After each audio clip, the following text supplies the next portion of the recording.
Guys, we got to talk CMC to San Francisco. Shane, what's your take, man? I like it a lot. Hey, I just did a podcast today, a call-in show, Fantasy Line, and I'm a real simple man, so I'm just put it to you plainly as a simple folk, right? CMC goes to an offense that's not good at scoring, right? To an offense that's good at scoring, and one that's actually good for running backs. So I think it's going to be an absolute smash for CMC once he gets up to speed. And I'm not worried about his matchup next week. Obviously, this week when he's apparently only going to play 15 plays or so, but I think it's going to be an absolute smash for him the rest of the season. What do you think, Scott? I have a little bit of a different take. I think he's going to be part of a more efficient offense, but he's got 3 players already that are going to be there with him that are 20+% market share players. So somebody's going to have to lose out. I tend to think he's probably going to be the first in the pecking order. So definitely the other 3 potentially lose out a little bit more than he does, but he's still splitting, a pie that, let's see if it can be basically, can Jimmy Garoppolo support it, or are these 4 going to carry Jimmy Garoppolo to being like a QB1, which I think is possible too. I do think from a dynasty perspective, it hurts him though, because he's going to lose 2 weeks. Then he's going to go on a bye. You basically have the rest of the year with McCaffrey. That's it. Are we really going to value him as like worth 2 firsts when Trey Lance takes over next year? Do you really think it's going to get better? So I think this is the kind of ramp up for the rest of his career. Like, I think this is going to be the remaining, whatever, 11 games that we have remaining, or 11 weeks. And how many of those games is he going to be impacted, right? He's going to probably be impacted 2 games to where he's not an RB1. And then he has a bye week. So yeah, he's going to give you 8 games. Okay, that's it.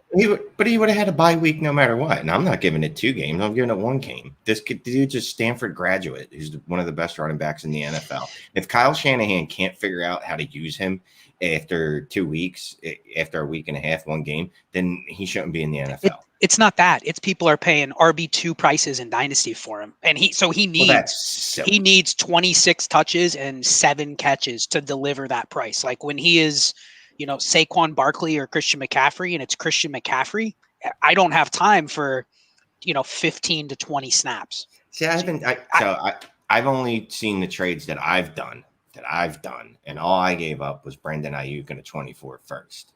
And I feel like if that's the price, I'm paying it, because I actually feel like this is better for him for 2024. Like, I think this gives him a little bit more life in 2024. Would you give up an early 23 first if you are a contender? No. Would you give a mid 23 first? Like, let's say you think it's going to be 106-ish, 108. I would, but I guess this is where I'm struggling. Can I wait 3 weeks and then get him at the same price? Someone else can eat these potentially impacted games. And then if I can't get him at that price, do I lose out on the potential? Like, I don't have time for missing 2 of the remaining 10 games that I could get, because not all of those are going to be fantasy relevant games too. Like, one of the games is going to be outside of the fantasy playoffs. So that's 9. Yep. 3 of the other games are going to be during the fantasy playoffs. So that's 6. I'm going to miss the bye week, and I'm going to miss 2 regular season weeks. I'm not banking that next week he comes in and he's getting a workload where he's automatically an RB1. And when I mean RB1, like, it needs to be 22, 23 points per game, like a difference maker, not he scored 18 points. So it feels like his value is being inflated, yet the timing of the trade is going to impact like the very short-term production. Like, are you confident in starting him the next 2 weeks? Like you are if you don't have anybody else, but if you're paying the premium price for him, it definitely is a little bit of it's a little bit of salt in the wound that you have to wait a couple weeks. So I just simply temper our expectations a little bit. CMC or Amon-Ra St. Brown? Probably St. Brown. Amon-Ra has not played in several weeks, so it's been enough weeks that I can go, well, you know what, maybe I might take Christian McCaffrey, but it's probably going to be Amon-Ra. Yeah, it's funny how his value has swung around too. All of a sudden he sucks now, and Jameson is the Batman. ARSP is the Robin, even though he hasn't played. By the way, if you came to this and you're like, what? This is a live stream? I'm going to bounce. If you're going to bounce, bail to our channel. All right. We've got some stuff up there. We think you'll like it. We have like 3,700 people who think we're like decent at this and that our content is okay. So check out the channel. We got some playlists there. Browse around. Let us know who needs a refresh. And yeah, hope to see you again. Okay. It's like, but audio, so if you're bailing. Okay, let's go back to our overlay here. Okay, guys, and here was let's keep going on that real quick. The question here was, how does CMC affect Debo? I mean, the first thing off the bat is I can imagine that Debo is going to see less rushing attempts. He's going to see, I think he'll affect him because there's going to be less targets available around the what do you call that, line of scrimmage. I got to be honest with you, I'd much rather, if I'm an offense, get that ball in McCaffrey's hand than Debo's hand in that situation. But who knows? It might be that those two eat and that Ayuk and Kittle go back to their little ancillary 15% target share roles. Yeah, I mean, right now, Debo's like at, I think, like 28%. Ayuk's at 21. Kittle's just under 20. And then you add in McCaffrey.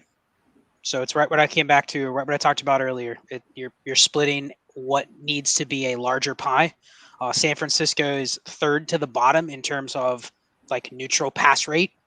So that's my only concern is, because they add McCaffrey, do they now immediately want to now throw it 45 times a game or 38 times a game? Or are they going to play the same game and try to go for like maximal efficiency? Because that's what Garoppolo lived off of last year. Like his average throw ADOT and his YPA was the largest gap in the league last year. It was like 1.6 yards difference, which tells you when you subtract throw ADOT from YPA, it tells you who's benefiting the most from yards after the catch. And it was Garoppolo by the most in the league by far. Right. And that's how they're structuring the offense. So I kind of feel like somebody is going to miss out. I would say the biggest impact here is probably George Kittle, honestly. Like this buries Kittle from ever getting to a point where, okay, he's going to see 30% market share, even in given weeks. Like that's not going to happen. And it probably relegates Debo to much less work on the ground. And Ayuk is, I'm guessing he doesn't stay at the 22% market share, and he's going to have to be like more of a boom or bust option. And I think the worst part about it is if you're sitting at about 32 pass attempts a game for San Francisco, and their neutral pass rate is bottom 3 in the league, which means any situation where they don't need to pass, they're not passing. They're still working in Juwan Jennings, Kyle Juszczyk, other running backs. Like the concentration is a problem too. So it's just really hard for me to see the way they run their offense. It's got to be so efficient. It's basically Tampa Bay from last year, but with 40% less plays. It's just not going to get there. So I think, honestly, they're all going to lose from like an overall ceiling perspective. But if I had to bet, it's probably Debo or Kittle and Ayuk that are the biggest losers. Well, that and running back targets directly impact tight end targets. And again, if given the choice, who do you want the ball in the hand of? Do you want it in Kittle, which Kyle Shanahan's shown like, I'm not that interested in that. Or Christian McCaffrey, who I just gave up a second, third, fourth, and a fifth for. Nice. Okay, Tyler, thank you very much for the super chat, man. I came into the stream early and it was sitting here coming in hot with a super chat. I'm a contender with 223 firsts, 2 early and 2 mid to late. Okay. 2 early. So does he have 423 first? I'm a contender with 223 first, 2 early and 2 mid to late. RBs are JT, Swift, Etienne, and Cook. Would you sell JT and a late 23 second for Fournette and an early 23 first? Or just keep them and sell later? Yes, done. Geez, me and Scott are just not copacetic tonight. I'm not selling JT in a second to get Fournette in an early first. Nah. He doesn't need Fournette to win, or he doesn't need JT to win. Yeah. Like I would take the 102 next year over Jonathan Taylor straight up. I would do Swift, but I'm not doing JT. But I don't. The Swift doesn't have the clout to go get it. I mean, you offer a early first for Swift, that's smash accepted. Nobody wants Swift. So I hope that helps. Scott says yes. I say no. So whichever analyst you like better. Trust. Well, no, it's not. It's not even that. He has too many running backs. He has JT, Swift, Etienne, and Dalvin Cook. Mhm. Why do you need all four? Well, he Makes no doesn't. sense. You don't need. So he needs to be liquidating some of them. Now, if, Yes. I Cook and think Swift. the difference is what we would pay for Jonathan Taylor, but I think we both agree to try to sell what he can, but you're saying try to sell other guys before you would sell Taylor, right? Yeah. And if I'm selling Taylor, I'm not giving up a second to get a first back.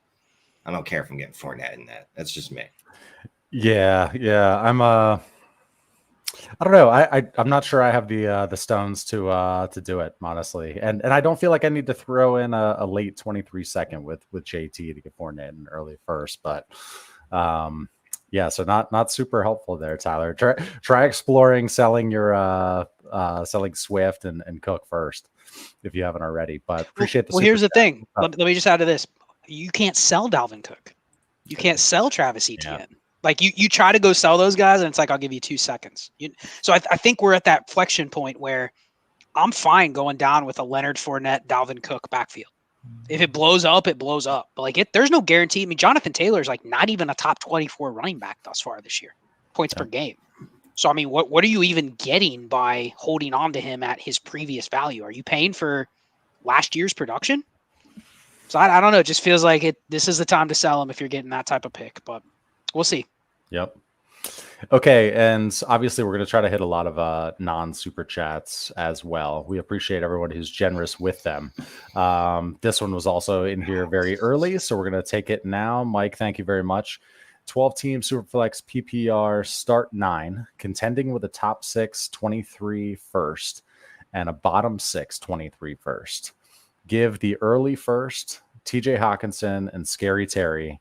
Get Mark Andrews.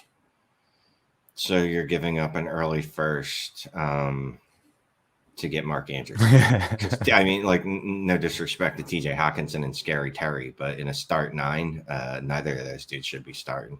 Yeah, I'm fine with that. I'm good with that. Yeah, I mean, you're paying for the positional warp, right? Like you're locking in the positional advantage that really can't be matched by anybody but Kelsey. It's expensive, but in a start 9, it means more than it would be like in a start 11 or a start 12. So like this is your big shot, like the problem with this deal is like if something were to happen to Andrews, there is no way you can like bail yourself out of this. There's no way to recreate this advantage. So you're basically shooting for the moon. So I like it. Yeah, how do you weigh that in your head? Like you're thinking about giving this early first here, and you're like, man, this could be the 102. This could be Jahmyr Gibbs. And I'm trading Jahmyr Gibbs, Hawkinson, and Scary Terry for Mark Andrews. Mm-hmm. I know everybody wants a title. Yeah, so exactly. It's trading Gibbs for Mark Andrews. Everybody wants a title, but how do you work that? How do you work that in your head? I struggle with that sometimes. First thing you do is you visualize submitting your starting lineup with Mark Andrews in it, and you go, all right, I'll worry about next year. Like if I really want a rookie pick, I'm good enough to get that pick. Maybe not that specific pick, but I'm good enough to get a rookie pick or 2, and I'll get to make a pick. Mostly it's going, all right, I'm submitting Mark Andrews, and I just picked up 10 points a week compared to TJ Hawkinson, and I didn't lose any points if Terry McLaurin was in my starting lineup at all, and I probably am making a better play and playing someone that's a ceiling play. Yeah, I mean, you're looking at the week-to-week upside with a guy like Andrews, and you're just gambling that it's going to fire at the right times for you. It's an advantage that you literally you can't recreate it other than Kelsey.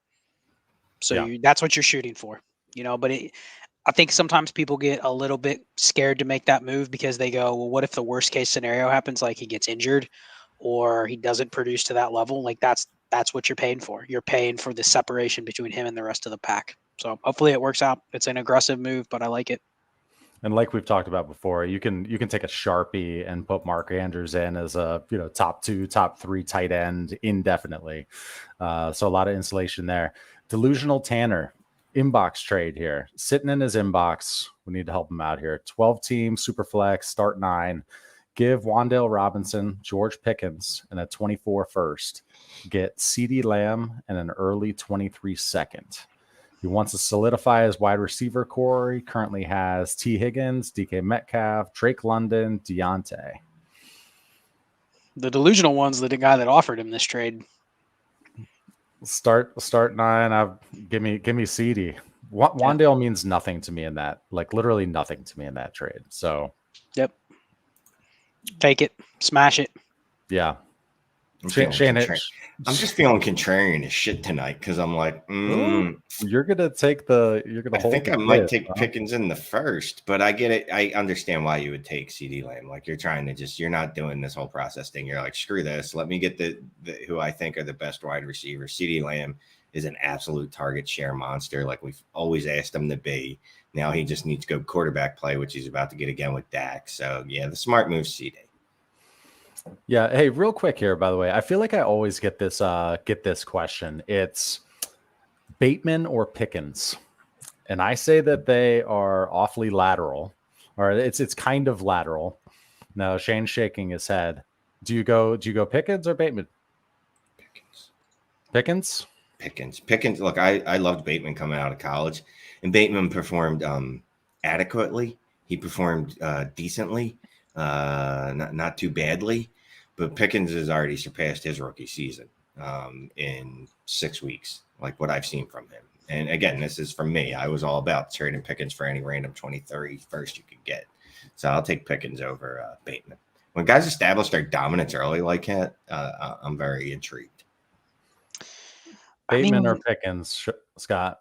I think it's closer than what Shane is saying. I mean, Pickens he's having an okay rookie year. He's at 16% market share. I mean, Bateman was around that for when he came back last year. I think you could argue that Bateman has more of a risk over the second half of the season. Like when he comes back from this injury, he probably has a 3 or 4 game stretch to where like he needs to be more than what he was the first 3 weeks that he played. And if he's not, then there's concern. Like if we go back to him playing 70% of the snaps and not running as many routes as Devin Duvernay, then yeah, there's an issue. But I mean, I could see where just Pickens has a longer window, I think. I think that's probably why he feels like he's more valuable, because even if he were to like be shut down tomorrow, people would still kind of already give him credit for a successful rookie season. Whereas Bateman feels like if he comes back out and is just the same guy that he was early on this year, it's going to be, well, maybe he's not that good. Like he's kind of trending more towards like Jerry Jeudy territory at that point, where it's like, I'm not really sure what he is. So I can see the argument.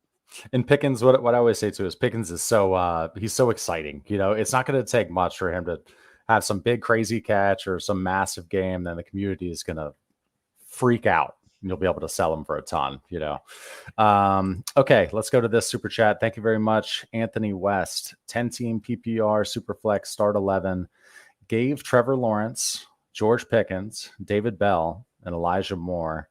Got Justin Hebert a 23 second and 2/3. Yes. Even in start 11, I'm more than fine with this. Like David Bell, whatever.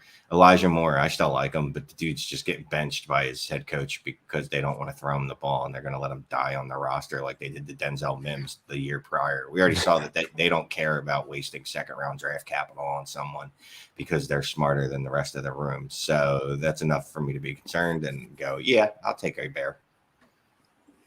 Yeah, I mean, this is a 10-teamer, so the quarterbacks are slightly devalued a little bit, but still, it's equivalent of like a 12-team start 9. So it's very shallow, relatively speaking, across the league. So yeah, you're basically you're throwing in David Bell and kind of throwing in Elijah Moore and extracting some extra value too. I mean, he got back a 23 second, which at this point is probably even more valuable than Elijah Moore in a 10-team. 2/3, like that's more valuable than David Bell. So like the picks he got back actually neutralize the 2 extra pieces. So it's like Lawrence and Pickens for Herbert, which I'd definitely take the Herbert side. Good deal. Yeah, nicely done. And thank you for that super chat. Okay, we've got a bunch more of those to run through, the old super chats. Let's go to Toronto Dave's here. He didn't even have a question, it doesn't look like, just saying appreciate y'all. We appreciate you, Toronto Dave, for the tip there, man. And Dave gives good hugs in case anyone didn't. Oh, Dave gives good hugs? Yeah, if anyone didn't meet him and can, I got a chance to and hug him. Good dude. Thanks, Dave. Yeah. Appreciate it, man. Okay, let's go to this non-super chat here real quick. Been offered Breece Hall for Dak straight up in the Superflex League. I don't know how to value that because I normally fade RB. I've got Watson and Rodgers as well. That's a good one, man. Take Breece Hall. Take Breece Hall. Yeah. You guys can keep Dak. Dak's QB 11, QB 14. He's in that range. He's not a difference maker. He's Kirk Cousins. I guess this is can you get a better quarterback for Breece Hall? If you can, then no. Like if you can throw a first on top of Breece Hall and move up into like the top 6 tier, then I'd be willing to do that. But I think the part of the issue is like they're, at least what I've seen, a lot of times those quarterbacks just don't even become available. So you can try, like you can go to all those teams and go, hey, let me sniff around Mahomes and Herbert and Allen and Lamar, Kyler maybe. He already has Watson. You know, you get to the point where it's like, okay, do you send Breece Hall and a first for Joe Burrow? Shane probably wouldn't. But you're at the point where it's like, okay, it's only what can I get better for. If you're looking for a quarterback, like this is the best one you're going to probably get, unless it's one of those other top 5 or 6. Hold. Yeah, I don't think I could. I don't think. I don't think I would give up. I don't think I would give up Dak for Breece Hall. Well, you're silly. I gave up. Shane thought you were going to go the other way. You're just silly. Look, I gave up Breece Hall, Sky Moore in a 24-second to get Deshaun Watson. I'd much rather do something like that than go get Dak Prescott, who I think is a fine quarterback. And on really good weeks is going to give you 30 points. On really okay weeks, he'll give you 20 points. And he's generally going to be in that vicinity. In some weeks, I'll give you 17. But Breece Hall is the running back 1 in Dynasty. You need to be paid adequately for that. And if the people aren't going to pay you that amount, then hold on to them. Like Scott trying to discount JT already. Just hold on then. Just hold. Hold. Inbox offer. Thank you for the super chat. The Pi 3 Rad 3R. I'm not sure what that is. Are you a gamer? Tell us in the comments. Inbox offer. 14 teams, start 8. Give Godwin and a late 23 second. Get 2 late firsts. Projected 113, 114 as of now. Yep. Picks. Only because it's a start 8. So, I mean, I guess the way that I look at it is Godwin guaranteed to be in your lineup? If the answer is no, then, and I would bet if you probably like just mapped it out, like the optimal scoring, he's probably right on the fringe of a starter in a start 8. So give me the flexible account, or give me the flexible picks on the other side. Even if they're late, it just feels like I have a little more time to figure out what I want to do with those versus just keep Chris Godwin. So I like the I like that strategy of getting those picks, even if they're the 113 and 114.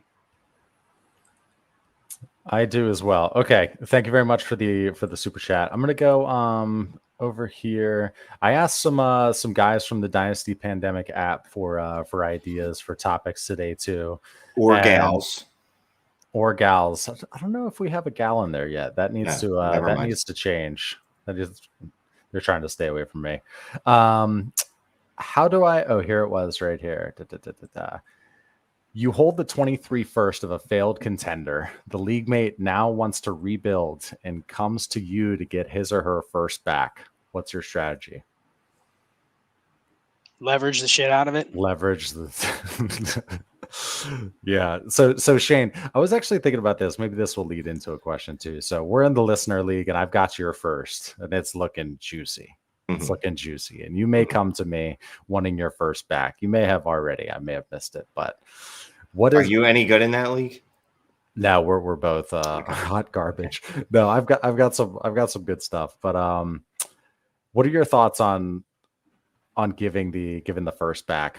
Obviously, you're trying to tax a lot more because they're going to tank it to the 101, right? Yeah, like I know it's the 101 already. It's going to be the 101. I just need to get paid commensurate to that. I don't care if it's his, hers, someone else's, if they got it from their cousin, but that part doesn't matter to me. Like I understand that they're already tanking anyway, and they probably if they're that dedicated to getting their first back, they probably can't do anything about it.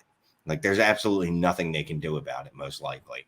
Now, if I look at their team and I go, well, there's a good chance they could put this up to like 107, 106, 105 if I don't make this move because they've got the assets for it, then I'll worry about it. But most likely their team is so bad that the worst they can do to you is be like, all right, I'm really going to try. And this is going to be the 102 now. And then I'll be like, whatever. So as long as they're willing to pay me what I would get in a 101 in a strong class, they can have it. Now, 101 in a strong class is Bijan Robinson. I think everybody saw him. Everyone discovered him on Twitter today. He lost his goddamn mind on the football field and destroyed whoever the hell they were playing.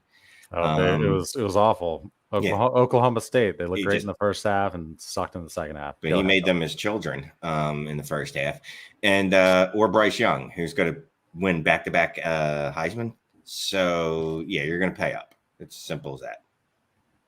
Yep. So I'll give 2 examples. Last week I traded what I think could be the 101 is probably make I'd say 50 to 60% chance to be the 101 in a 0.25 point per carry league. I traded the pick for Jonathan Taylor on a team where I was already the best team.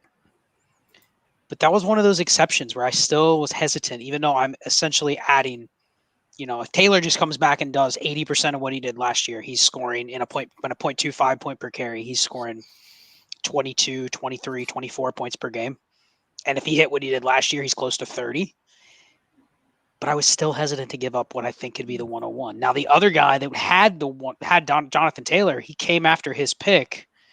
And I said, this at the time, it projected to be the 102. And his thinking is, well, if he gets Jonathan Taylor off his roster and he gets the pick back, it becomes the 101. So it was one of those where we both had to kind of compromise a little bit because I wasn't sure if he comes to me and he goes, I'm going to keep Taylor for a little longer. Maybe it pushes that pick slightly down to the point where it's the 102. And then I should have traded it, right? But if it's the 101, I know that's probably a trade I'm going to regret. So most of the time I'm going to say, unless you are fixing my roster construction, I don't know if there's even, like in your case, Clay, where you have Shane's first, I don't know if there's even enough he can give you. You know what I mean? Like, it's almost like it has to be. Hear that, Shane? Well, I know that for a fact there's not enough on my roster I could give you, except I probably have this is the auction league or the other league? I think this is the other one, and here was going to be a question too. So he's got a couple other firsts as well. Multiple firsts. We both have like half of them between us. I did draft. Is this the one where I drafted Deshaun Watson and Kenny Pickett? Yeah, I wasn't able to start a quarterback for several weeks. Quarterbacks for a bit there. Yeah. But what about I trade you your first back and you give me a couple of those other ones? We could discuss. We can talk after this show. Yeah, we'll take. Because I got Deshaun Watson coming back to that roster and Kenny Pickett, so adding a 101 Bijan would be nice to it. I mean, if that's me, the price is Deshaun Watson and one of those other firsts. No, that's not happening. Right. But that's the thing is like the only thing I really want with that pick is Jamar Chase, Justin Jefferson, or an elite quarterback. I don't even want a package of other stuff. If I recall correctly, though, my team's actually better. It's just it doesn't have quarterback play. Like I think it pretty much once the quarterbacks are in there, I'm going to just start stomping a mud hole in everyone's ass. I don't think Clay drafted particularly well, so he needs multiple assets. No, that's the auction league where I didn't pay attention. The first like 4 picks was like just completely forgot, and then everybody sucked on the board. Isco, he couldn't decide whether or not he wanted to click the like button. And then he said, okay, I've decided. And I think he did hit the like button. If you wouldn't mind, you 201 beautiful people out there, just looking down, hitting that thumbs up if you're enjoying this content. We'd appreciate that. Easiest way to help out our channel. Thank you very much. Yeah. We have 0 dislikes, so there's that. Good stuff. Oh, we always have a couple dislikes, and they're still helping the algorithm. So thank you for the dislikes as well. Harper, RBI double, 7-6 fills. Okay. It's freaking Philadelphia. We just went from 90 to 105. Likes yeah, right. Within the span of you announcing that. So good job. Clay.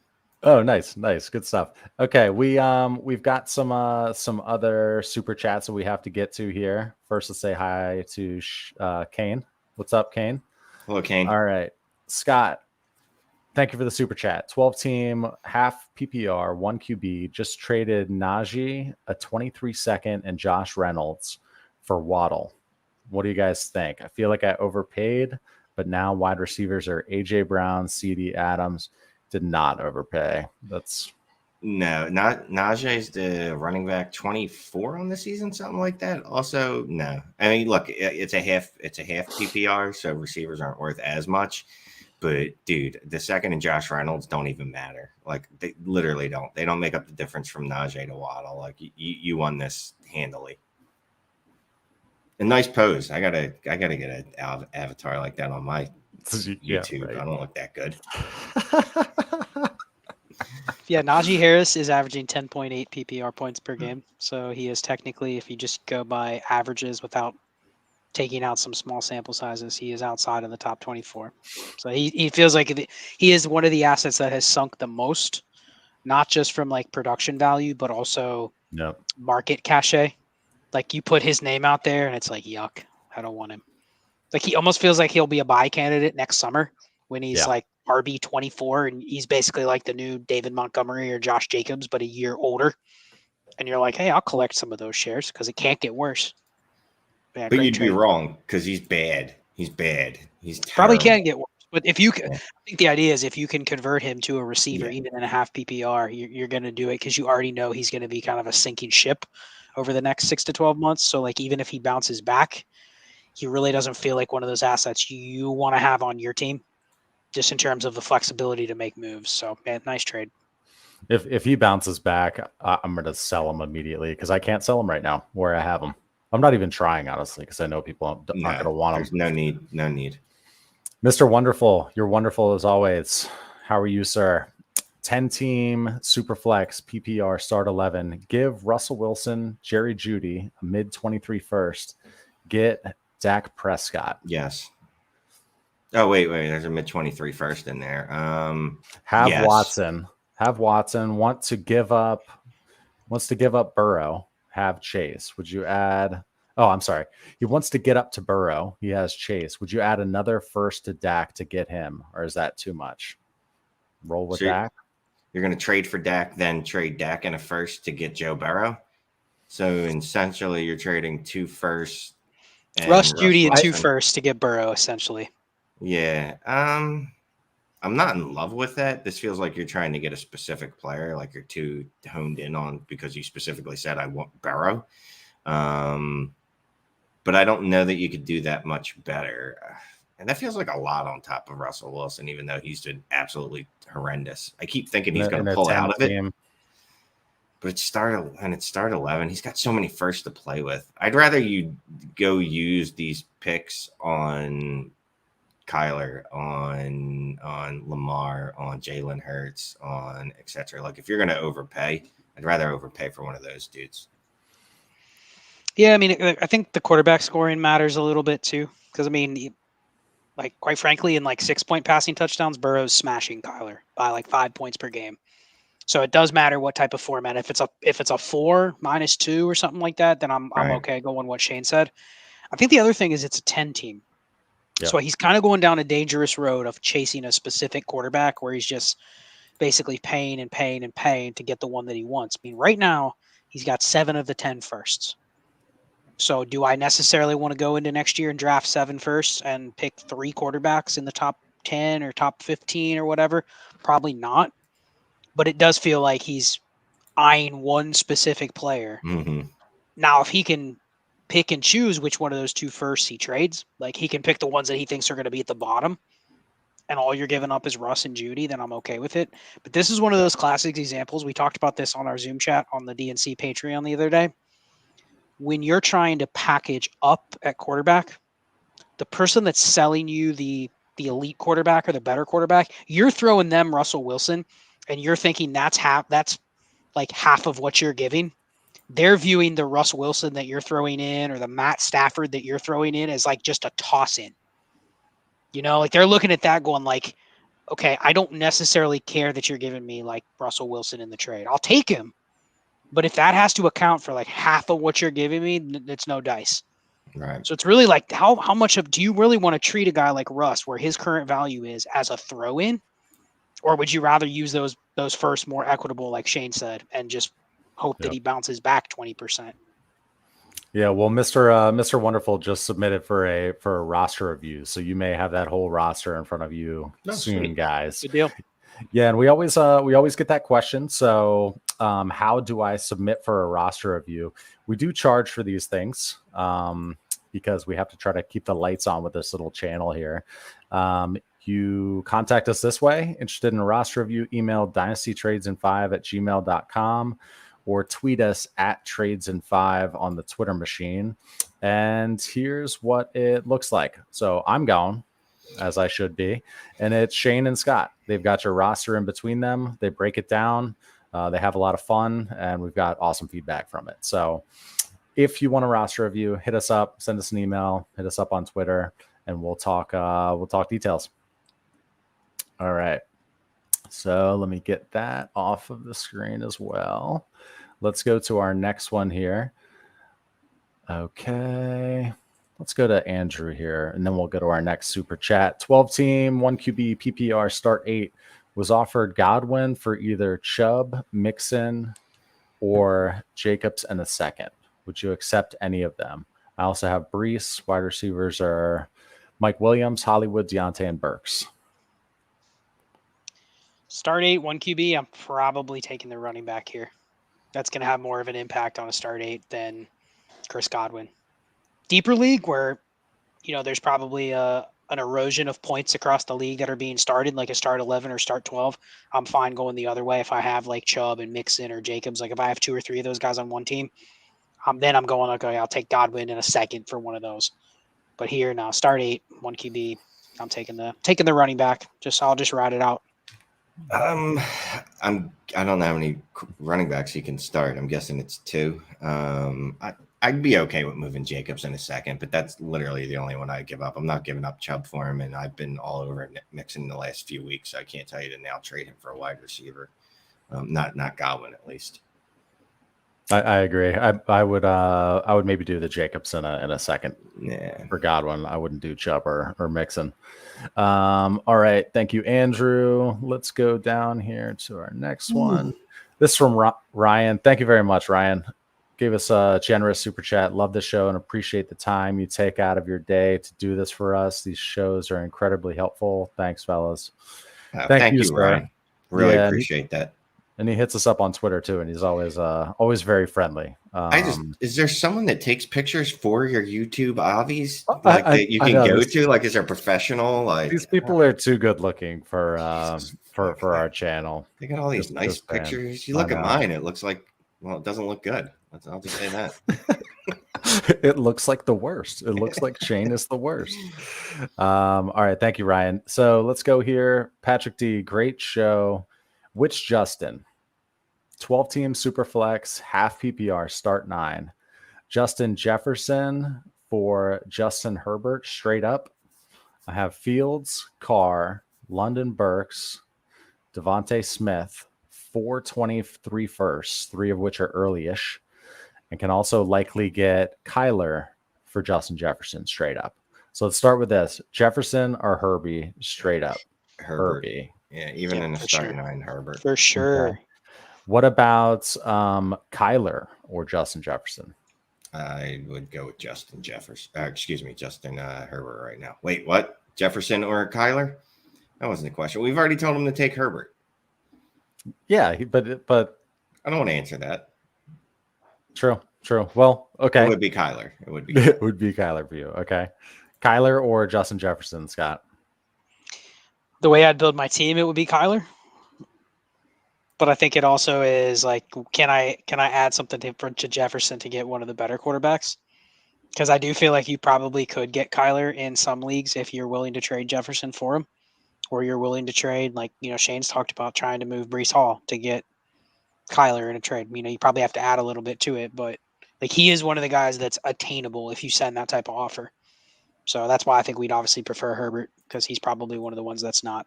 So, but yeah, I'd still take the quarterbacks. Yeah, definitely. Thank you, Patrick. Appreciate it, man. All right, let's go to our next one, gentlemen. Let's go to Sean, 10-team Superflex PPR. Juju, Aaron Jones, Pickens, a mid-23 first, and a 24 second. For DeAndre Hopkins, Stephon Diggs, Derrick Henry, and Allen Lazard. So you can see what one team is doing and what the other team is doing. I mean, I'll just let's line it up. I'll take Juju over D-Hop. I'll obviously take Derrick Henry over Aaron Jones by a little bit, but I'll take George Pickens, a mid-23 3 first and a second over Diggs. So I'm going the Pickens pick and Jones and Juju side. It feels like the team that's getting the Hopkins, Diggs, Henry, Lazard, doesn't matter. It feels like that team is going for, like, they're trying to maximize their warp at every one of these spots. Because I do think Hopkins, of all the players on the other side, is probably the easiest to start if he just gets the target share like we saw the other night. Yeah, good lord. Like, if he's going to get 30% target share, he's going to be a top 15 receiver, whether he's over the hill or not. Diggs is the top warp skill player in the league right now. Derrick Henry's in the top 10.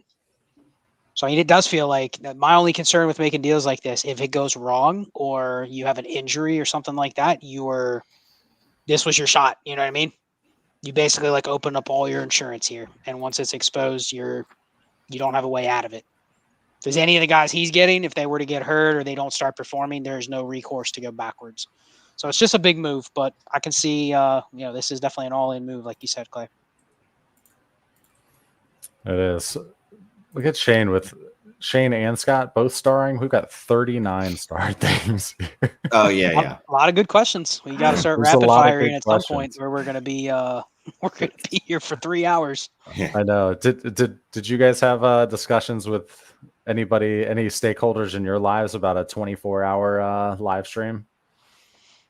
I have not had the discussion internally here yet. It's a discussion that I would put off, but at the same time, it would be a lot of fun, man. There would be. I mean, we both, Clay and I both have wives that we would have to run that by, but luckily I don't. So Shane's going, yeah, I'm good. It's like whatever. Let me know when, bro. Do it. All right, Chase. Thank you very much for the super chat. That is one of Shane's kids' names. Fun fact. One of them. Yes. 12-team super flex tight end premium. PPR start 11, looking to rebuild. Give Chubb and Bijan Robinson to get Swift, Pollard, and a mid to late 23 second. Sell healthy Swift after. Done. Yeah. I mean, Swift over Chubb, Pollard over Bijan Robinson. You get a second. You're rebuilding. You have more options now to sell. Love it. Yeah. Yep. Yeah. Definitely. Okay. Thank you again, Chase. All right, let's go to this one here. Ooh. Outbox trade informally agreed on. 10-team Superflex, half PPR, start 11. Give Dameon Pierce and Irv Smith. Get Kyle Pitts and a 23 third. Kyle Pitts is so cheap right now in this league at the very least. I mean, bro, did this just happen gracious. After we just saw again why you don't buy in on rookie low round running backs? Like Elijah Mitchell just got literally eviscerated. Like CMC landed in a plane and Elijah Mitchell just turned to dust. And J-Rob, since he's been there, the Jags have been trying to turn him to dust. It's a tale as old as time. Great move. I hope you're getting Pitts at least. If it's not, you're getting the other side. Well then, sorry. Yep. I'm offered to trade Curtis Samuel for Alec Pierce. Should I go for it? I'm a rebuilder. Yep. Give me Pierce. Next question. I just want to get that one in there because that's an easy yes, done. Yeah. No, I started that one too. Look at us. You started. I put it up in. I put it up in the stream. That's all. Oh, I'm sorry. We tag teamed it. All right. So, and yeah, this one's easy too because we were just talking about Elijah Mitchell. Finally catching one of these streams live. Hey, glad you could make it, Giovanni. Is TDP dead in Dynasty? Yes. Well, I mean, he's a running back. No one's ever dead when you're a running back. I mean, it's just, I'm not especially thinking that it's going to be anytime soon or specifically with San Francisco. I mean, here's the thing. He's a third-round pick. He is a body on a depth chart that has value on your roster until he doesn't have value on an NFL roster. But if you ever expected, he's going to take over the backfield, the odds of seeing a player come from the third round to do that, especially in this system, is low. So I actually think he's a guy I would collect for nothing, because he's Christian McCaffrey's potential handcuff next year. And that's been very valuable, right? So I actually would collect him because I think people are burying him for no reason. So yeah, collect him. Not dead. Like Pokemon, collect them all. So I'm going to go to this one from our community post where I've where I post asking for topics for these live streams. Let's say you're a strong contender, top 3 this season with a few aging pieces nearing expiration. How much should I prioritize getting younger and potentially sacrificing a few points this year versus staying competitive? I think this is always a great question because, Scott, you talk about how even if you're a contender, you're willing to sell a piece that's scoring a lot of points. As long as you're getting, a piece that can get you close to that and you're getting something on top. So speak to this. This is a good one. Well, I'm going to do this. I'm going to offer up the warp data that we have from the Patreon. Throw that in the community chat, so anybody that's in there can do it. So that's a bonus if you want to sign up for the app or in the community, do it. You'll see where, and I've done a lot of stuff about talking about like kind of the dead zones and why you trade excess, even when you're a contender, you trade from those ranges. So I think that the way to answer this is, if I have like the hardest ones to do are like if you have Cooper Kupp on a contender, you're probably like 6-0 or 5-1. And it's like, okay, you're trading away a massively high warp player, a player that's well above, like, has given you a major positional advantage edge against the rest of the field. Right. But then sometimes you look at players and you're like, okay, they're helping me win, but they're not such a difference maker that I can't afford to go down 5 to 10% in production if I can buy back a little insulation. More importantly, if I can take a running back that's scoring, say, 17, 18 points a game and go down to a player that's slightly below in production, but maybe I have a little more liquidity in the offseason. Running backs are not the greatest examples because they're almost all year to year. But receivers especially, like, can I go from like Devontae Adams and go down 3 points per game? Really, that's just a bet that Devontae Adams doesn't rise up into like the Diggs and Cooper Kupp level. If he stays where he is, he's going to help you win. But so is the receiver that's scoring, 10% less points than Adams. But man, when you get to the offseason, if you can win and have one of those rosters where it's like, I still have a roster that's like a bunch of 23 to 27-year-old players or 28-year-old players, you've bought yourself another year or two to openly move your players around in the market. Right. If you lose and you're stuck with, even if you finish in second and you're trying to look at next year and going, man, I'm going to have to re-roll it with Devontae Adams or Cooper Kupp, it's like, you can do it, but you almost force yourself into, well, I have to just try again with this team because I know that I'm not going to be able to get half of what they're worth from like the wins over replacement perspective on the market. So it's a long answer, but I think when you're trading in kind of the nondescript range, like trading away a guy like Mike Evans, you can trade Mike Evans for like 2 seconds on a contender when it's like a start 10. You should be able to get that production back in the short term without paying for it. But you've really liquidated a pick that is going to fall in value once we get to January. So that's the theory, is you, even on a contender, you're willing to sell a guy like Mike Evans to another contender if they'll give you like their late 24 first. You just do it. You don't even look at your roster. You just say, I know that's a good process trade. Yeah, and part of that is just more from a more philosophical stance. You got to make that decision. What you want to do. What are you prioritizing? Because it's up to you. It's your roster. Like I know guys, Scott is one of them where he'll continually churn, right? He'll always be looking like he was just describing. All right, well, where can I can move down a couple points, pick up another first, which, in the long term is a better strategy. It's generally going to make your roster stronger. Every once in a while, it's not going to hit because every once in a while you'll think that you're getting equal production and you'll end up with, trading down from CeeDee Lamb to Michael Gallup, and not on purpose, obviously, but it'll just happen. I kind of follow along with Scott, right? Like I kind of prioritize just getting out on them when I can and getting the extra value, but then plowing that right back into my roster, even if it's for that season. Yeah, definitely. Okay, Sean, thank you very much for the super chat, man. 10 team, start 13 PPR. It's a super flex 10 team. If I'm a top 2 contender and I have CMC currently, would you hold CMC or what kind of trade would you do to deal him? Start 13. Oh my God. I think I've already traded him. Yeah. Start 13 so hard, right? Because if I can get to like top 15 starters, how do I not do that? Like that's what I'm looking at. Can I get Diggs plus? Probably not. Can I get Drake London in something? That's probably what I'm looking for. If I'm trading him, it's got to be 2 starters. or a starter in a first. I mean, this is one of those deals like we got the question earlier. A 10-team start 13, that's equivalent of like a 12-team start 11. 11. If you can get one of the quote unquote like lesser running backs that you're still willing to make like a 1-year bet that will produce similar to McCaffrey, it doesn't have to be at McCaffrey's level. But if you can get, a 19 point per game season out of like Derrick Henry, but still pick up like a top 6 first and do the pivot, you're kind of absorbing the same type of risk by moving from McCaffrey to Henry. Like it's a very short-term risk. Both of their values are going to bottom out in the offseason. Probably Henry more so. But that's all you're really trading away is a little bit of the flexibility of like McCaffrey versus Henry when you get to the offseason. So if you can do one of those, that's why I was kind of against that. I wasn't against that trade where you're getting back Fournette and the high first.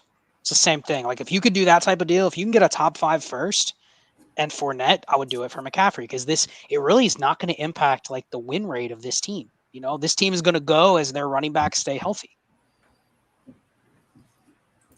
Yeah, I like it. It's got to be a 2 for 1. It's got to be a 2 for 1. Let's just say that 2 for 1 where you're getting a strong piece and a comparable running back that maybe has a little more different risk to him. So we got 239 people. Again, just take a peek if you wouldn't mind. Hit that thumbs up. Shane, you are our resident like police. How are we doing?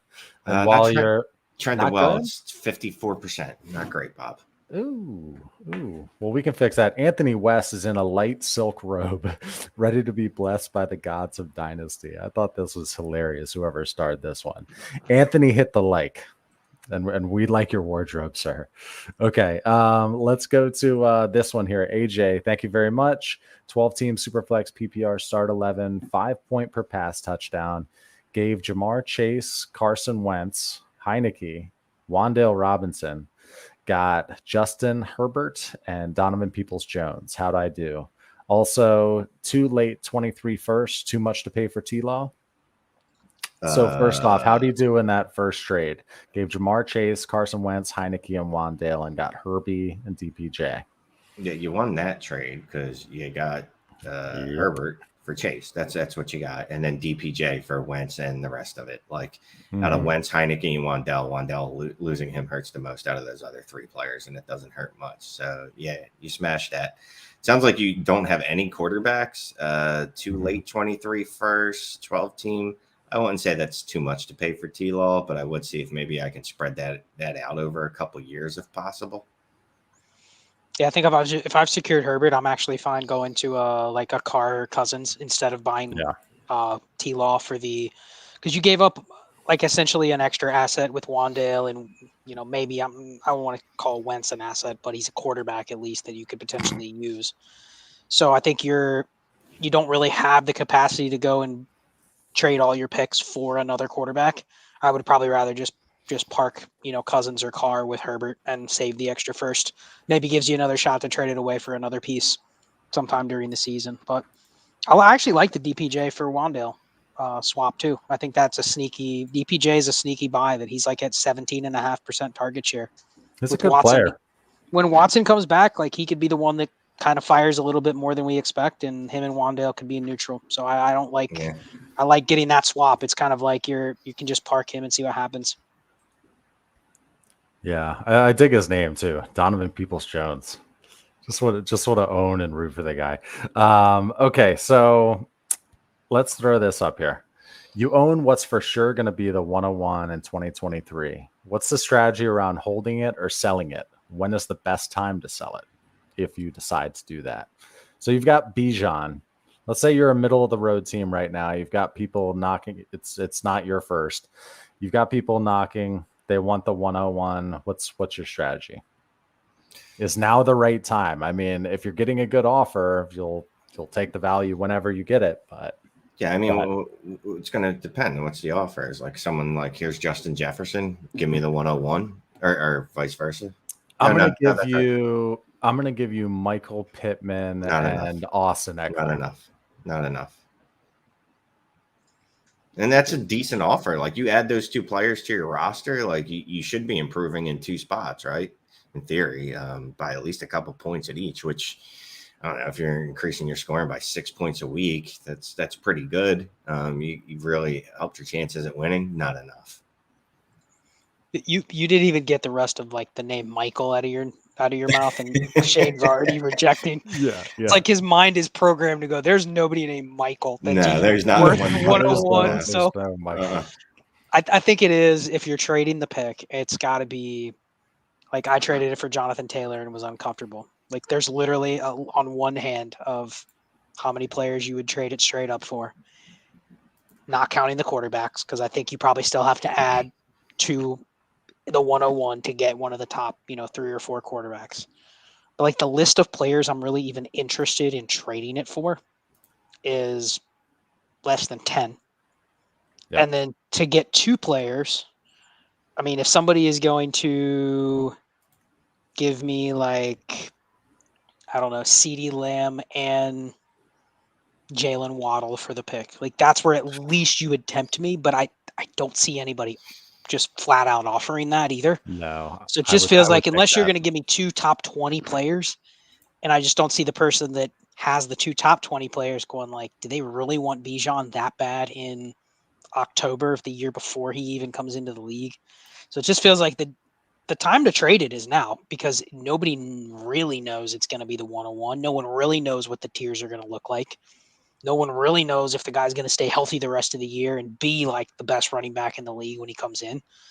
But like, if I have it, I can name the deals I would accept. So if you're either going to offer those, or there's no point in even discussing it. Yep. All right. That covers it. All right, let's go back to the comments here.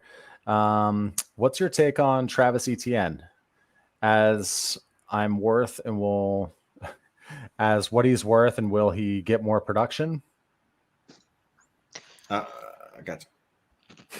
I don't normally buy running backs, but I think he is one of the ones that I would like to get a little bit more of. But at the same time, he's a running back. So to answer his question, is he going to get more production? I think his opportunity is there to get more production. So it's not like it's he's a disappointment so far because he's not being used. Like Shane's talked about it, like his opportunity has continued to go up and up and up. He's kind of pushed James Robinson out of the way for all of the meaningful touches. It's really, do you want to pay what probably somebody is going to want to sell him to you for? Or do you kind of want to just can you get by with cheaper running backs and then reassess in the offseason? Because you line him up in this rookie class and you're going like, he's probably not worth most of the first rounders. So if I can buy a cheaper running back for the rest of the season, he's tough to go by, because I don't think you're like, I'll offer a second and get him, like it's probably gonna have to be a first. And so I'm good on passing that. So he's more of like a pivot down to, and I get him back in a deal. Like if I can go from like Eckler to Etienne and a second or something like that, then that's when I'm like, okay, I'll entertain that type of trade. But that's how you probably have to get him. What about would you trade Ken Walker for Etienne and a mid 23 second? No.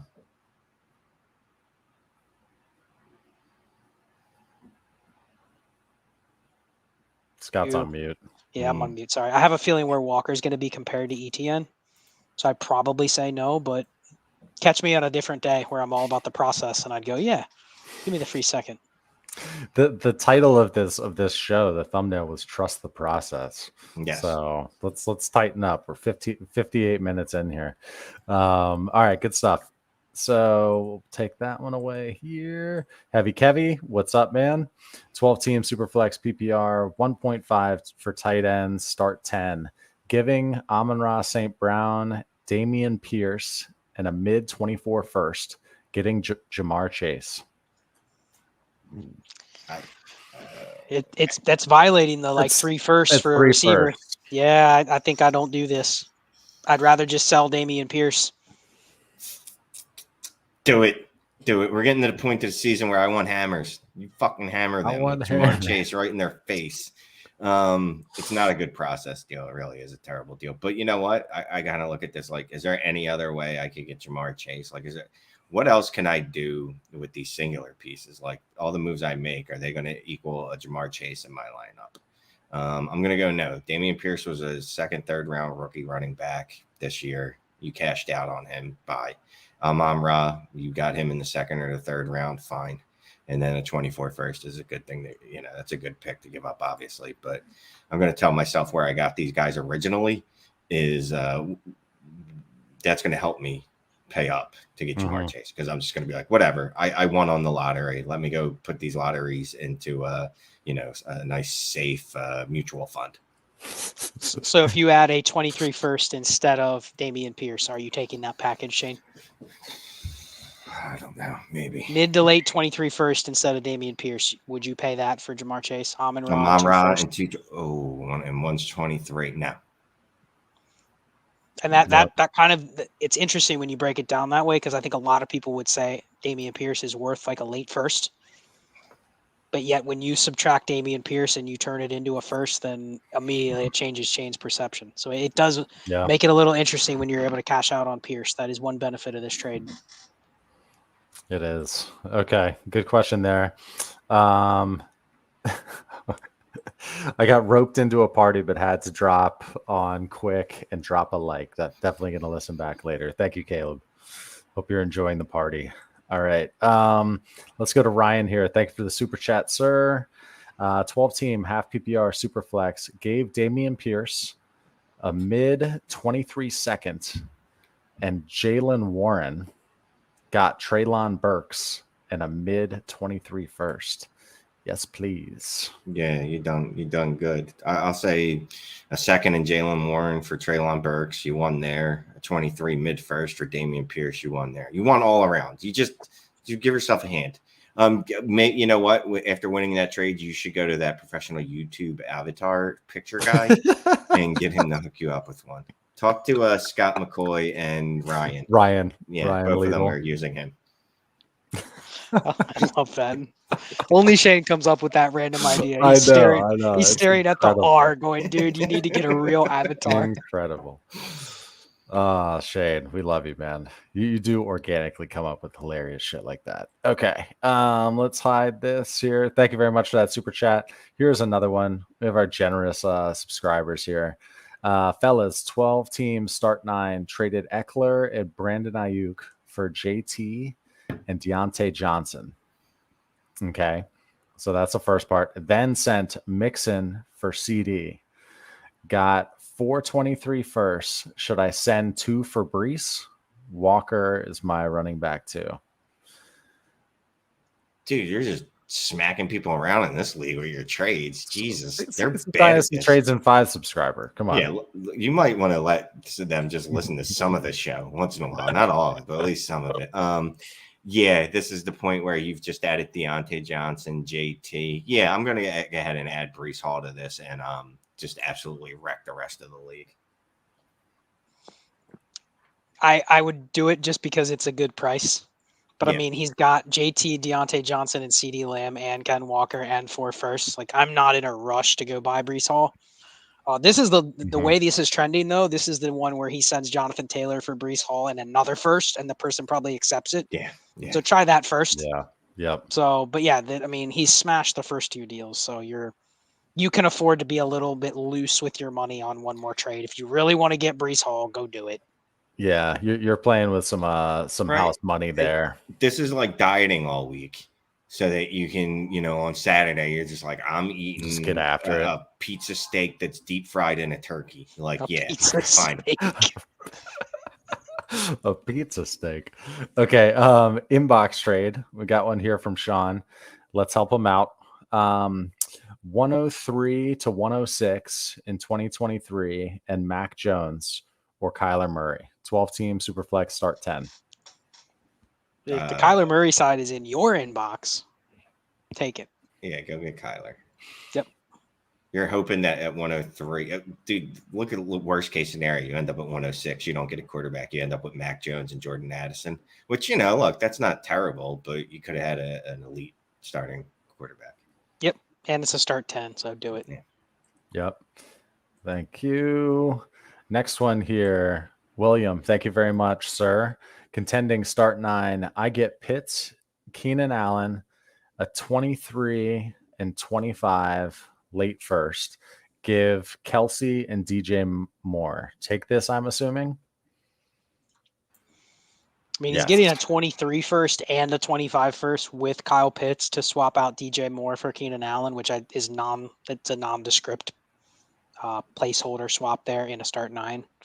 So, I mean, yeah, it is hard to give up Kelsey in a contending team in a start 9, but you're getting a 23 first Pitts and a 25 first, which even though Shane says they're not real, like, could you turn around and send the 25 first and Kyle Pitts for Mark Andrews and you basically just banked a free first? So, yeah, I think I just take it. Yeah, And forgive us later when you lose to the guy with Kelsey in the championship. Yeah, exactly. It won't even be close, though. At least Kelsey drops a 50 burger. Yeah, the guy with the Kelsey side will win by like 40. But you know what? You'll have extra picks. And You'll have picks. Yep. Yeah. This is another one of those instances where you're contending and you're giving away like a big point score. Yeah, and definitely use that 25 first to help the roster this year if you can. Yeah, because we don't know if we're gonna be here in 2025. It's the rapture. Yes. Okay. Let's move on to the next one here. Shane did karaoke in my roster review, laughing my ass off. What's the best strategy to rebuild when no owner in my league is willing to trade future firsts? I'm currently projected to have 2 mid-23 firsts. Short version is go get 24 firsts. Apparently you can get 25 first, but I'm not going to suggest you do that. Short versions get 24 first, or just trade for young players and trade for young players that aren't producing right now because their price is depressed. Yeah, I mean, real quick anecdotal story. I had 112 23 first coming into this season. I have 80 now. So I've traded a lot of them, and a lot of those are ones where I've basically bled the league dry in terms of which ones will trade me their picks. So it's like it's time to go the other way. You know, when I've inquired on every 23 first in the summer that was, out there, not owned by me, and they won't move them, it's time to start going the other way. And I think if you can buy insulation with 23 firsts, it's okay. You don't want to probably be spending, 23 first to buy 30-plus-year-old players, but if you can buy younger guys that are going to kind of be solidified for a couple of years, then I'm okay with it. So go the other way. The picks have already been locked down. Yep. Okay. Oh yeah, let's see what you guys say on this. I answered this in the YouTube comments, but let's see what you say. Who's a wide receiver? Oh wait, this is a little bit different. Kareem Hunt comp value, 2nd round pick or player. Who's a wide receiver comp for Kareem Hunt value-wise, do you think? Before Brandon Ayuk got eviscerated, I'd say Brandon Ayuk. So whoever you put in that realm, Michael Gallup. I said Juju, I think was one of them. Or Romeo Dubs is kind of look, it's in the mix there. Someone that's probably going to be a back end wide receiver 2. Right. On the best weeks, more likely wide receiver 3, wide receiver 4. That's kind of where I put Kareem Hunt. He's 29 now. He's incredibly old for a running back. Is he really 29 now? I don't know. I might have made that up, but no, he's like 26 or exactly. He's 27. I think it's like Terry McLaurin, Brandon Cooks. Yeah. Someone like that's an older receiver that produces in a similar range where you don't have these guys on your roster because you're hoping that next week you're going to be able to sell them because they produced. You expect them to produce, and if they don't, then they disappoint you, but there's never like a bounce back market for them. Yep. Okay, let's keep rolling here, guys. Inbox offer from Jacob, 12-team Superflex. Full PPR, 1.5 for tight end, start 10. Full rebuild, give Brady and Ertz. Get a 24 first, 24 second. Yes. Just getting out on the old people on a rebuild. Yes. Full rebuild. Yes. This is the one where it's almost like if you're contending, you still consider a deal like this. Mm. Unless like Brady is your best quarterback, but then I wonder, are you really contending? So yeah, take this. Great trade. Yep. Dream trade if you're a rebuilder. Come on. That is. You're shedding like 97 years of man. I don't know what I was going to say there. Man meat? That's gross. I didn't say man meat. That's you. You put that word. You know what's interesting, Clay? How old is Zach Ertz? I'm going to guess he is 34. Oh. No. Incredibly Zach Ertz is still 31. What? Yeah, he doesn't even turn 32 until November. Like he feels like he's been around for like 15 years, but he's literally like less than a year older than Darren Waller, who feels like he's older than he is, you know? Yeah, fun fact, Zach Ertz will probably be a top 5 tight end in Dynasty for like 5 more years. I know, right? Not for nothing, Zach Ertz deserves to go in the Hall of Fame if you look at his numbers compared to other tight ends. He's not just because I'm an awesome Eagles fan. He's legitimately been he was an elite tight end as there's been in the league for a 5-year stretch there, and then he's been really good the rest of his career. Yeah, he's going to get there. He's going to have like a Tony Gonzalez type career where he ends up like breaking all these records just because he played a long time, but he was damn good. He's better than like Jason Witten, who was like an accumulator. You know, he's going to pass Witten like in 2 years. Yep. Nathan, thank you for the super chat. 3-way trade. Everybody loves a menage. All right, team 1. DeAndre Swift, Eno Benjamin the third. Okay. Team 2 is a 23 first and AJ Dillon. I'm sorry, did I get that right? Yes, you did. And then somehow team 2 also has some of the same players. Team 2, Najee and AJ Dillon. Okay. The way that you read it is this is what the teams got is the way that I'm reading it. Yeah. So I think just the presentation of this with the slashes and then the hyphens, I'm trying to figure out, like, is it the teams, what was it, these the individual pieces that they traded and got, or the final product, like team 3, a 23 first, Najee, Eno, and a third. Did they get all 3 pieces? I'm not sure. I'm not exactly sure. Nathan, if you wouldn't mind, it's just maybe on us. We're an hour and 11 minutes in. Clean this up for us, just so we can answer your question here. But yeah, we love a good 3-way. But keep an eye on that if you wouldn't mind, guys, in the chat, and we'll throw it up. Thank you, sir. Okay, let's move on to the next one, Mr. Wonderful. This is Mr. Wonderful with the crazy eyes. That's a pretty good avatar. Thank you again. 12-team Superflex PPR, 0.25 point per carry. So it's a significant running back scoring advantage there. Start 11. Give a mid 23 first and a 24 second. Get Ken Walker the third.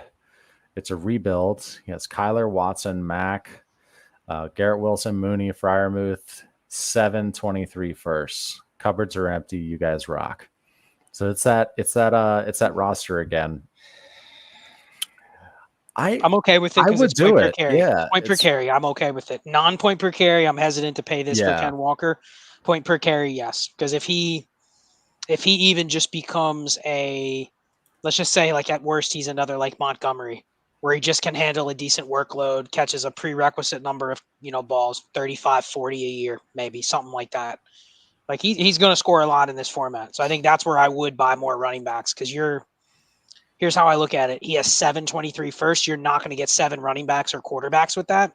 And I'd rather have running backs than receivers in the short term here. So as long as he thinks he can probably contend, like, starting next year, I'm okay with it. Yeah, and that's that. I'm assuming that he's going to contend next year with 7 firsts. And his quarterback's locked down already. Yeah, Kyler Watson. And then honestly, you could, if you wanted to be an asshole, you could draft 7 running backs. 6 running backs in the draft in the first round next year, because they're tearing it up. So yeah, sure, do it. That's great value, even in a non-point per carry. It's good value. You know, that's that's a smash. There will be some insulation on that. Okay, thank you, Mr. Wonderful. Let's go to Peter. 10-team, 1 QB, half PPR, start 8. Traded Breece for London, Pickens, and then later traded JT and a 24 second to get Breece back and Dotson. Net positive, rebuild. Okay, so traded Breece for London and Pickens.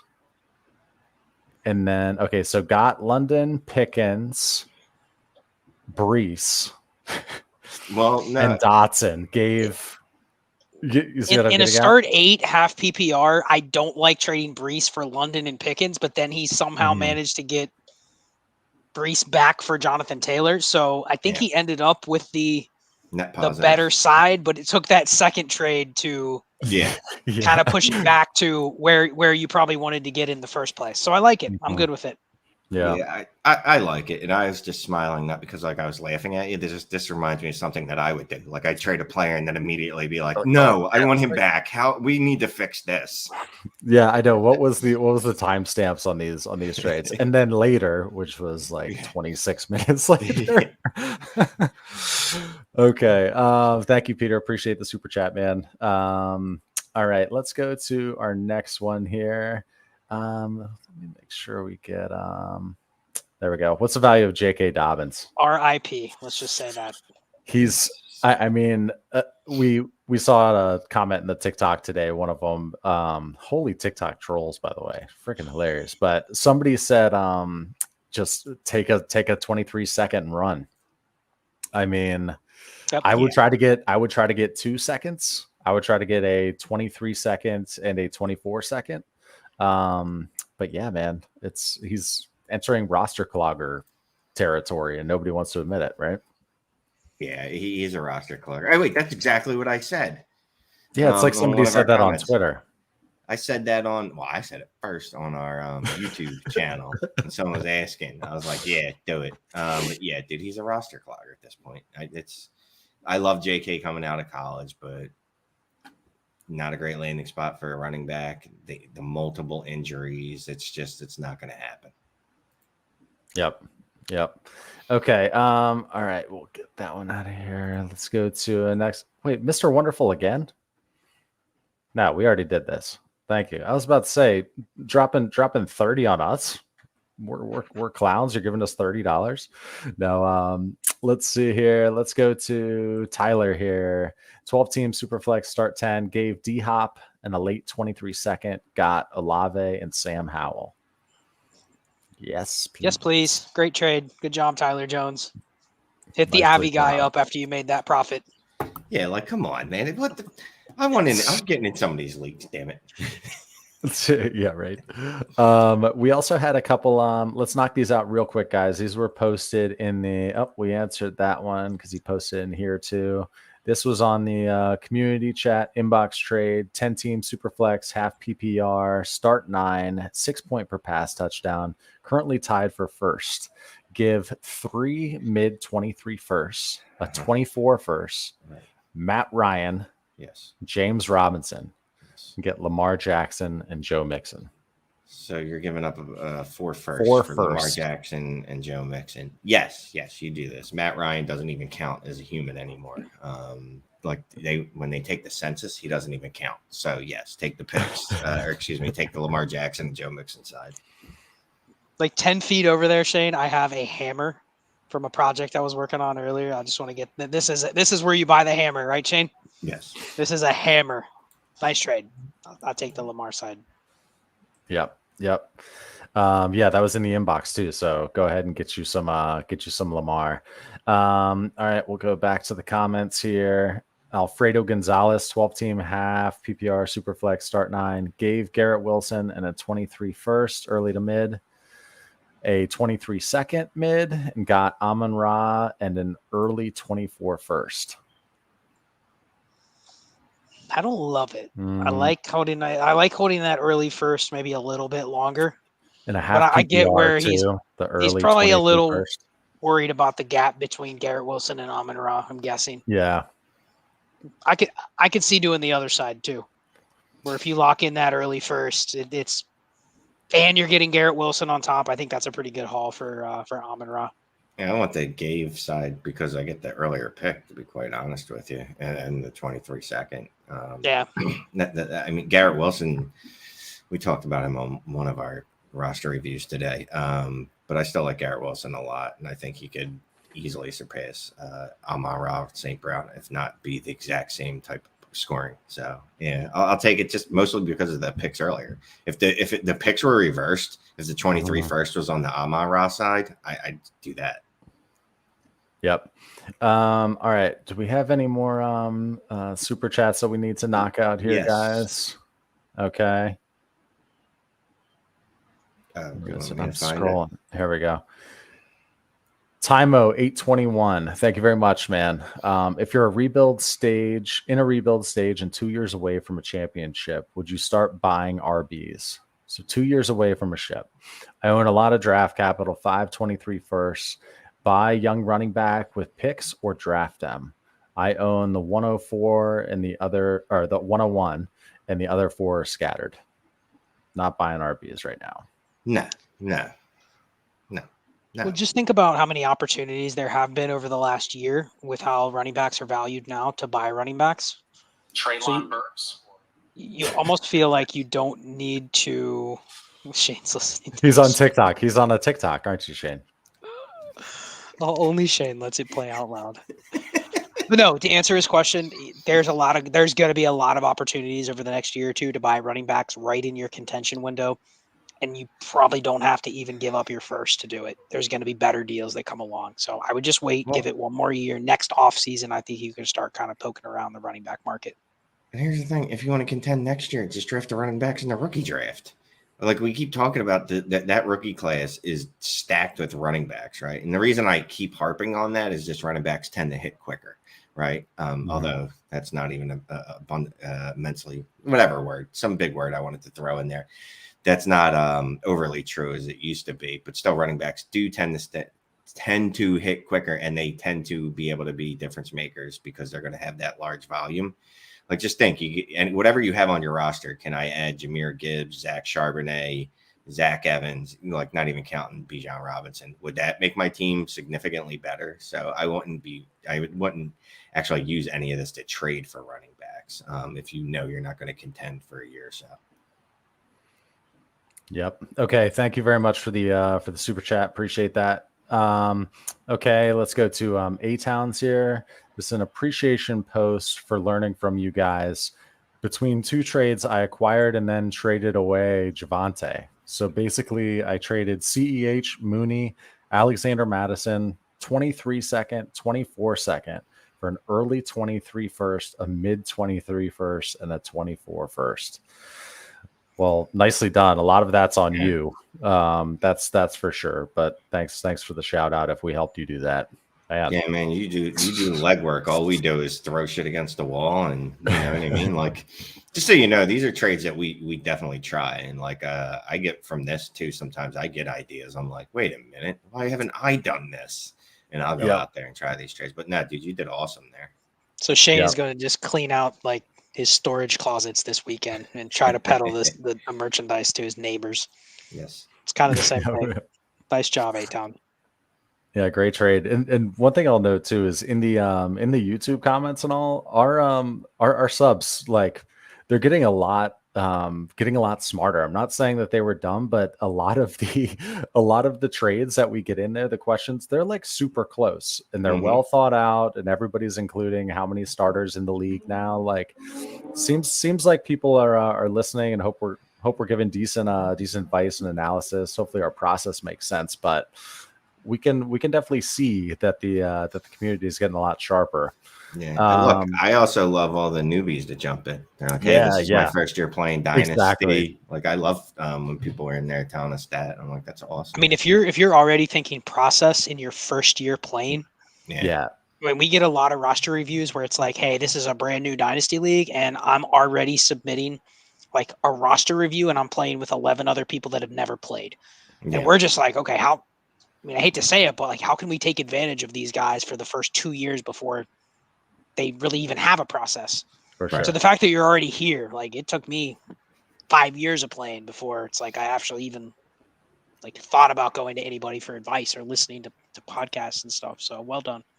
Oh, well, see, I immediately jumped into the deep end. I always found that more fun than the other stuff. But again, whatever. As soon as I met you guys is when I jumped into the deep end. I got a roster review from Shane. I joined his Patreon and paid the tier to be able to get a roster review. And then I got Shane's cell phone number. It was very sweet. And I was like, hey, I want to get into this business. Got this entrepreneurial bone in my body. Who do I need to know in the industry? Oh, you should meet Scott Connor. And then I joined one of Scott Connor's leagues. And now here we are, boys. I did it. I got you. And I only gave Clay my phone number because I didn't feel like looking at GroupMe DMs all day. So I was like, fucking dude, here's my number. Please just text me. No, we were emailing. We were like, I was told Yeah, these that's snail mail. Yeah, awful. I was sending a raven to you with my question. All right, inbox trade from Stickman. 10-team super flex, start 9, half PPR, half point tight end premium, 6 point per passing touchdown. Currently tied for first in the league. Oh, we already did this one. Stickman, did you end up paying us for this question? Well, thank you very much for your generosity. Get you Lamar and Joe Mixon still. All right. What time is it, guys? We're an hour and 25 minutes in. We have 230 people watching. Shane, are we above 50% on the likes? Has everybody looked down and hit the like, Shane? Do we have 229? Yeah, we're at 68%. I appreciate that from everybody. Thank you very much for hitting the like. If you're enjoying this, if you're still here with us, you're at least somewhat enjoying it, or you just left your computer on. You're just not even here anymore. There we go. Thank you, Shane. Jackson Holland, thank you for the super chat. 10 teams, start 8, 1 QB, sold DJ Moore, got Romeo Dubs, a mid 23 second, an early 23 third. Yeah. It's a 10-team start 8, so give me as many pieces that I can take other shots outside of 2 players that are startable in the format. So, dude, give me the picks.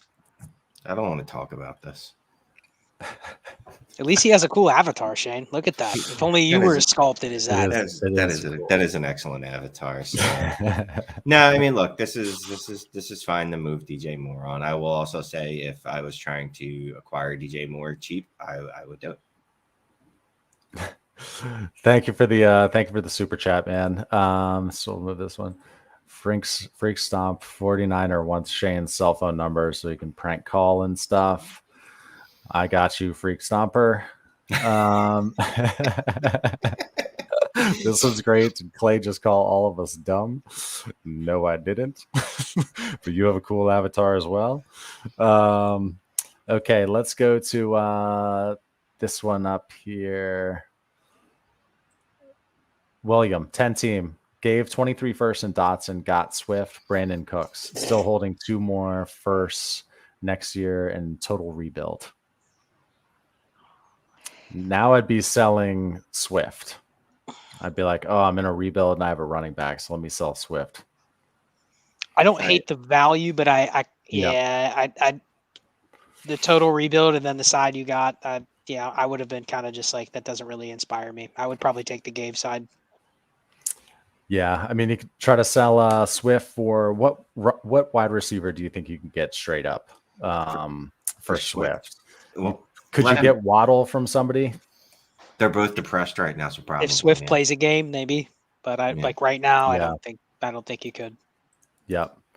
Okay, let's go here. Let's throw this up here real quick. Acquiring veteran wide receivers. What's the best way to buy top veterans like Devontae Adams, Diggs, and Tyreek?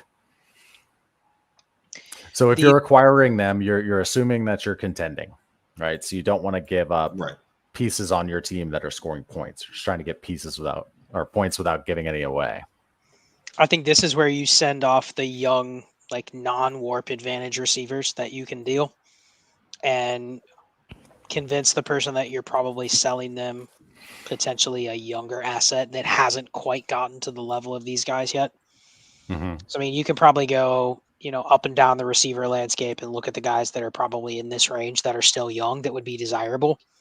So like a Devontae Smith, someone like that comes to mind. If you could get like Stephon Diggs in a deal where Devontae Smith is the cornerstone piece that you're trading away, even if you add like a second or something like that, even if Devontae Smith plays 5 more years than Diggs, what are the odds he gets to even one Diggs warp season? So I think that's how you do it. You don't want to be trading away the receivers that are in the next tier up.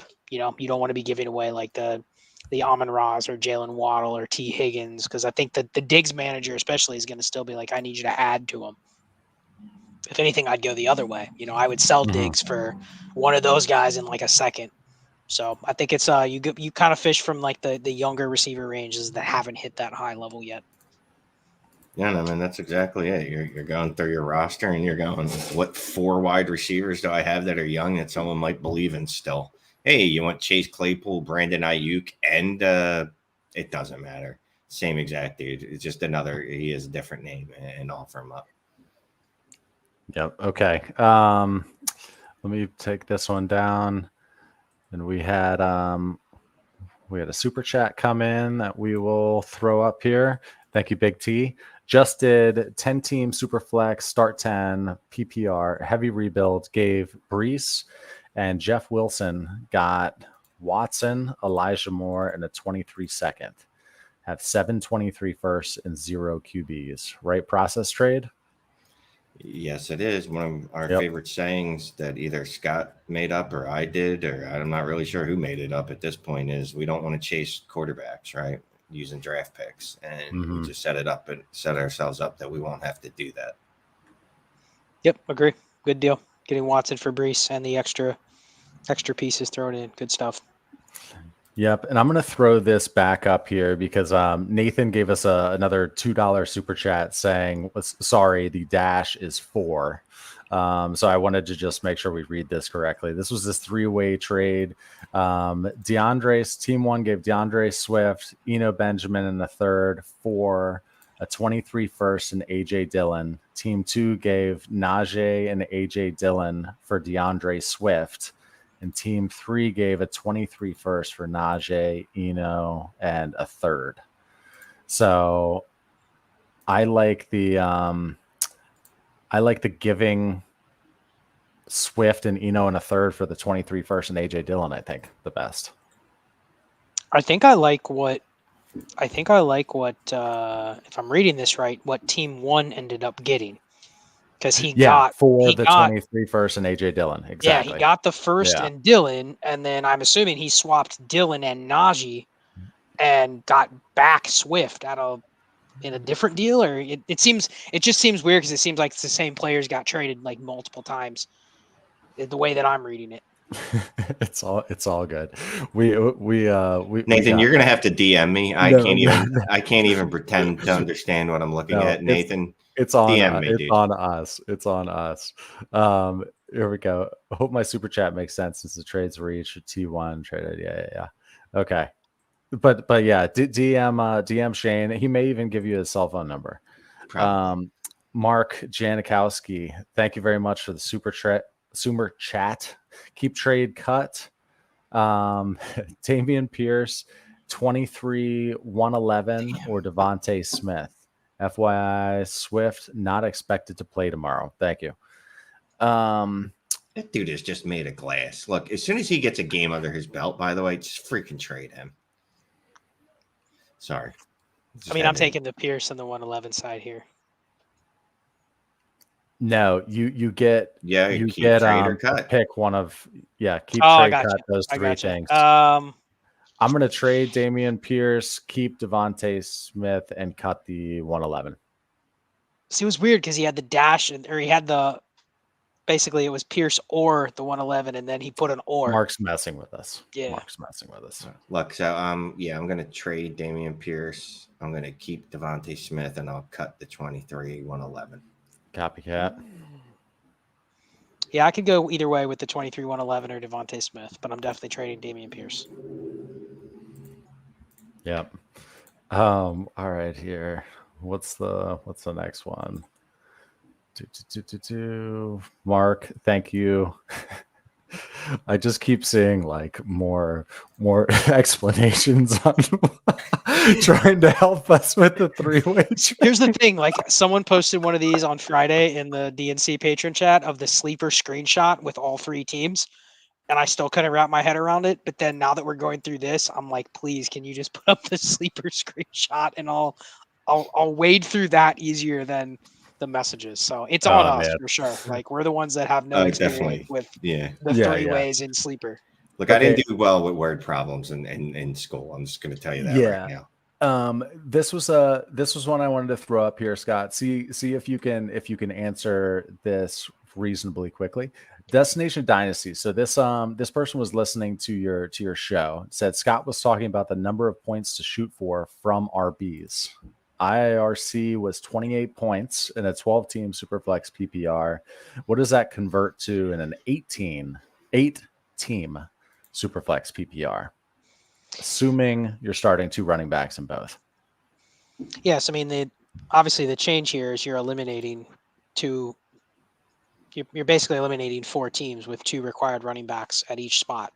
So the numbers don't change, but I mean, I'll pull up the data while we're talking right now. I mean, you're looking at probably around 15.8, 15.9. So it's definitely moved up like 2 points or close to 2 points. If you just take like the historical. So like over the last decade, you're looking at about, it's right around about 15.8, 15.85. So it's up about 1.5 to 2 points. And that's where like the median average would be from a replacement value in an 8-team. And I think the other thing to keep in mind here is that the flexes, depending on how many starters there are, the flexes are going to be probably more flushed with running backs, right? Because more of them are going to be pushed into the flexes because there's not as many teams. So the math does definitely change, but I think the idea is the same. You got to have a higher threshold if you're searching for running backs, which is probably even harder given the way it's compressed right now. All right. And then let's throw this one up there. 2023 seconds and thirds. How should we value them? Are there certain roster constructions that should look to acquire seconds and thirds? I would say the thing we talk about a lot on the roster reviews is some of these teams that are just really asset poor. Like that, those are the teams where those are the teams that need the lottery tickets. Yeah. They need to hit on the Damian Pierces and the Romeo Dubs. Like you need to hope you hit on 1 or 2 of those guys because that's the only way they're going to get back in the mix to be able to get higher end assets.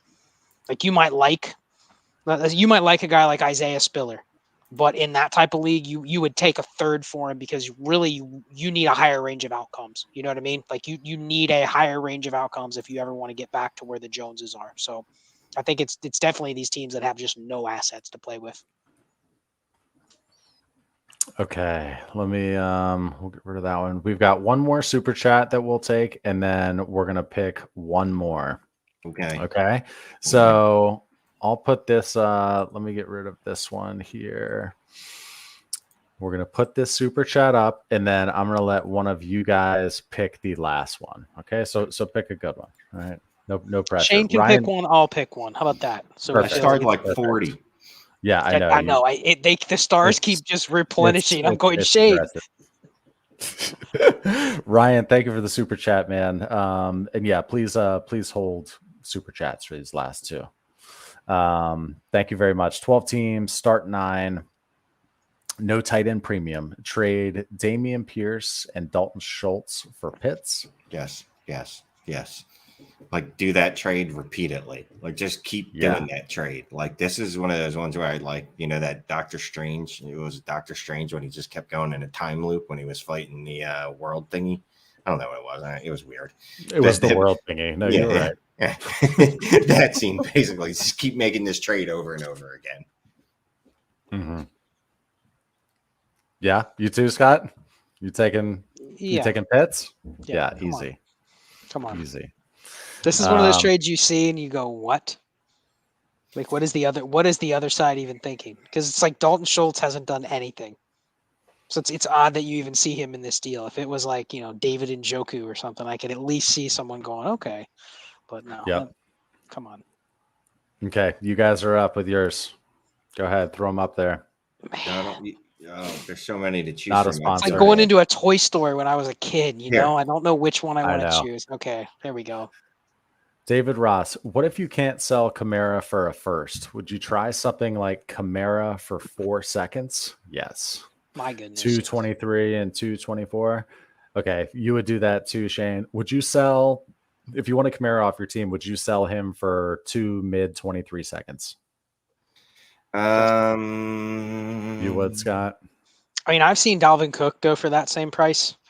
I think this comes down to if you are in one of these modes where you have to liquidate, you can't really afford to just wait and be like, oh, it's okay if I don't, like, that's not the time. That's not the place you want to price enforce. Yeah. The value that you're getting by shipping him off in a trade like this. I mean, the 4 seconds, I think all of us would hammer that, but even just 2 seconds, Like you got to kind of think about that. You're not in a stage where you can start thinking about what the competition is doing. If you're trading away a guy like Kamara, you're a year away from that. So I think you just got to take what you can get. And it sounds like your league is already the league has already dictated that this is the market. Because I'm assuming if this is the best you got, right? You already said you can't sell for a 23 first, or you've tried. I'm assuming you tried for a 24 first. Nothing's happening. I know there's some people in this that'll give you advice like, well, just hold on to the player. You don't have to trade them. Well, he's a 26-year-old running back. Yeah, you do have to trade him because historically they turn to dust shortly. So, yeah, I would take the multiple seconds. I wouldn't love it. I'd hate myself a little bit, but whatever. Yep. Okay. Scott, you got one? Man, I'm still having trouble picking which toy I want to play with. Right. Let's do this real quick just because I saw it in his inbox. And then you still can throw it up, Scott. Here's a freebie. 10-team, 1 QB, start 8, PPR. In my inbox, Debo and Kamara for Olave and Devontae Smith. Oh, we're getting all these Tinder things in here now. Oh, hey, girl. Oh, sorry. Debo and Kamara for Olave. I'm good with it. I'll take Olave and Devontae Smith for the show. Yeah. This was a good one. One of these was obvious, so I was going to put that. The world thingy. Yeah, there you go. Dormant mode. Same difference. We already talked about Etienne, so this was basically yes, do this trade. So I'm just doing a little rapid fire because there was like 5 in here that I wanted to do. So you guys agree? Right. You take the first and the second for Etienne if you're racing for the 101. That makes I think the reason I put that one up there is this correlates with your goal, right? Even if you're only getting a first, you're racing for the 101. So you're actually getting a little extra value. So all day, take that. And the other one was it Jamar Chase one in here? Oh, this was the other one. Nate, take this trade. Yes, this is exactly how you sell Cooper Kupp.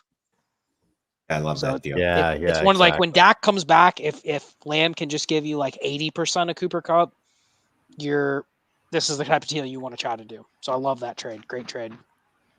I do too. There was one more. I can't find it. I just love reading the comments. Oh, I know. Oh, hey, girl. Yeah.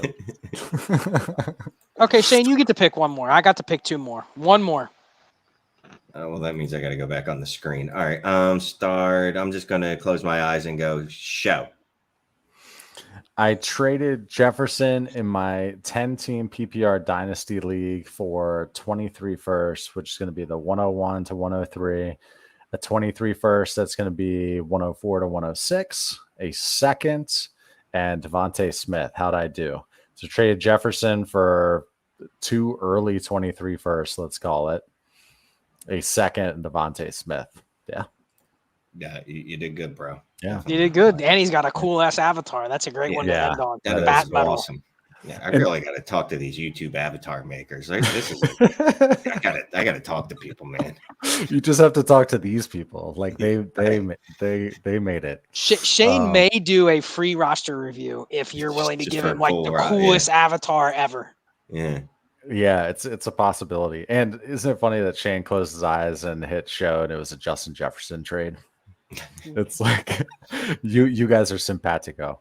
Everyone, thank you so much for joining again. Still have 240 people watching us. That's awesome. We're building up our endurance for that 24-hour. It's coming.